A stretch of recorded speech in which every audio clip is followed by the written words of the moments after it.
na ako i-share sa inyo no. Nakita man gud ni sa ato ang amigo.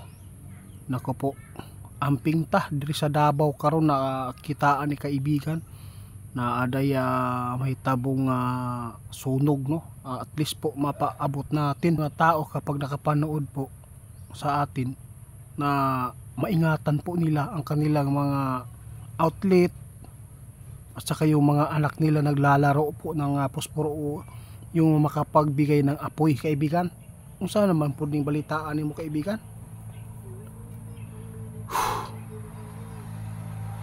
Sa lahat ng makapanood sa amin, pinapangalanan talaga ni kaibigan ngayon ang Davao no, na daw sign na nakita si kaibigan na magkakaroon po daw ng sunog.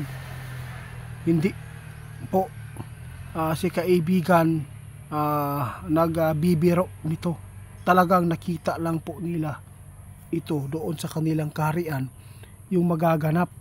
At least po may ipaabot natin hanggat hindi pa nangyari para po ay masumpa at hindi po mapababayaan ng mga tao na nanigarilyo kahit saan na lang nagtatapon ng mga sigaret nila na mga upos, di ba? Basta guys, tandaan lang po ninyo ito hindi po namin pinapangarap na mangyari, at least nalaman nyo para makapag tayo makapaghanda na hindi po tayo magpataka-taka na lang og saksak no. Isa po dito ang outlet kasi ay kapag naiiwan po ninyo yung mga sinasaksak nyo diya sa outlet kaibigan. Nako po, hindi lang po sa Davao ang mag-ingat po ngayon. Sinabi ng ating kaibigan doon sa Manila, doon sa nako po, medyo napakahirap naman po ito kaibigan kung doon po tama. Napakaraming tao po yung mawawala ng bahay doon. Sa Tondo, Manila mag-ingat po kayo. May nakita pa rin si kaibigan dyan na sunog, hindi lang sa Davao. Kasi sunog guys imagine natin ilang namatay po doon sa Hong Kong. May isang Pilipina na damay yata. Kaya grabe, mag-ingat tayo. Ang delikado lang po dito kaibigan yung matataas ba ng mga building. Kapag yun ang masunog, sigurado napakaraming tao talaga ang mamamatay doon kasi po sobrang hirap po ibaba. Manalangin po tayo guys na sana hindi mangyari po doon sa Davao ang nakita ng mga kaibigan natin na nasunog, at saka doon sa Tondo. Sa naman tao niya kahit maulan guys, hindi pa rin mawala ngayon ang sunog. Dahil po ang sunog guys, kahit maulan, kasi yung mga pintura, mga kisame, mas lalong delikado ang mga live material, di ba?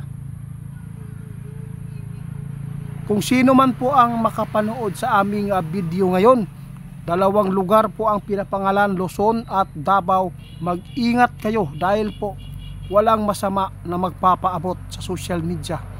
Wala po kaming intensyon na manakot kasi hindi naman po ito nakakatakot. Paalala ito para hindi mapababayaan ang mga bata na naglalaro ng mga apoy. Kaya isang palitura guys, pero pwedeng sumira ng bahay na ilang tutupukin, ilang libo, ilang daan, di ba kaibigan?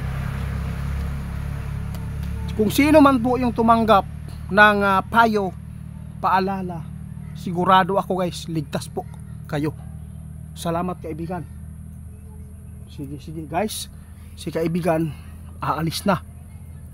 Ngayon guys, ako po ay nananawagan po sa mga makapanood, i-share lang ninyo guys, kaya nga hindi man ito pambabastos at hindi po ito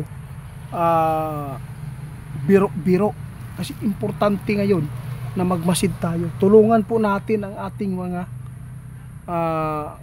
kapwa, kasi po may mga kapwa natin Pilipino ay nagpabaya no? Kung ano man po nakita natin na mali na nagsusunog dyan sa gilid na malapit lang po sa mga gasoline station, no? Grabe, napakabait ang ating mga kaibigan. Isa silang bayani dahil po walang humpay, hindi sila nagdalawang isip na ipaabot ito para mapakinggan, para ligtas ang mga makapanood. At kung sino man ang makapag-share nito guys, maraming salamat po ha. Ako ay lubos na nagpapasalamat sa mga tao mag-share nito. Davao at Tondo, Manila ha, ayaw mo kumpiyansa taon kay ngano sunog na yun ni ang kita sa kaibigan ko. Hanggang sa muli nating pagpapaabot, sana hindi kayo magsawa na manood kahit wala man kayong nakikita, busis ko lang, pero kung may third eye lang kayo, alam kong makikita ninyo. Si Mama Jing Seriaco yata may mga third eye yan, nakikita po niya ang mga kaibigan natin.